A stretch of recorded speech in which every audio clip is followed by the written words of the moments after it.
खुलुमबाय गोजोन फुंबिलिनि गासिबो बडलेण्ड बुब्लिनि अनसायगिरिफोरखौ बरायग्रोबाय।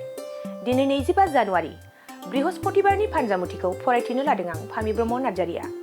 फानजामुथिनि गिबियाव दङ मेष राशि। गुबुनजों थगायजानो हागौ। धोन दौलतआ खहा जानो हागौ। सानै होयै खामानि मावनाया गाहाम। वृष राशि। थांखिखौ जाफुंसार होनायाव धैर्य हमनाया गाहाम जागोन। सांग्रां जाना थानाया गाहाम। मिथुन राशि।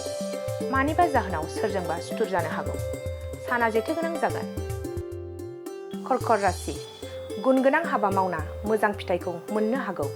मोजां सान जागोन। सिंह राशि। बरादा जोबोरैनो गाज्रि जानो हागौ। मावनो लानाय थांखिया जाफुंनाय नङा। दुखुनि सान जागोन। कन्या राशि। मोजां हाबा मावनानै बयजोंबो मान बावजानो हागौ। रंजा खुसिनि सान जागोन। तुला राशि। नोंथाङा माबाफोर आनजाद होदोंब्ला उथ्रिसार जानो हागौ। मोजां सान जागोन। वृश्चिक राशि। नखराव दावराव दावसि सोमजिनो हागौ। सुखु गोजोना गैया जानो हागौ। धनु राशि। हठाৎ बहाबा सोगदावनो हागौ। साननायफ्रा मोनसेबो जाफुंनाय नङा। गाज्रि सान जागोन। मकर राशि। गोजान लामा दावबायनो मोननो हागौ। गोसोआव रंजाखांनाय फैगोन। कुम्भ राशि। बेफार फालांगि मावोब्ला रांनि मुलाम्फा गोनां जानो हागौ। मोजां सान जागोन। मीन राशि। जानाय आदारखौ मोजाङै जानाया गाहाम जागोन। देहायाव उदै सानाय सोमजिनो हागौ। सांग्रां जाना थानाया गाहाम। दिनै सानसेनि राशि फरायथिनायाबो एसेनोसै। आसा खालामो नोंथांनि दिनैनि साना मोजाङै मोजां थांगोन। बेखौ बडलेण्ड बुब्लि नखरनिफ्राय मिजिंथिबाय। दानिया फैदो नोंथांनि फानजामुथिखौ बडलेण्ड बुब्लिनि हेफाजाबजों मिथिना लानि। गोजोन्थों।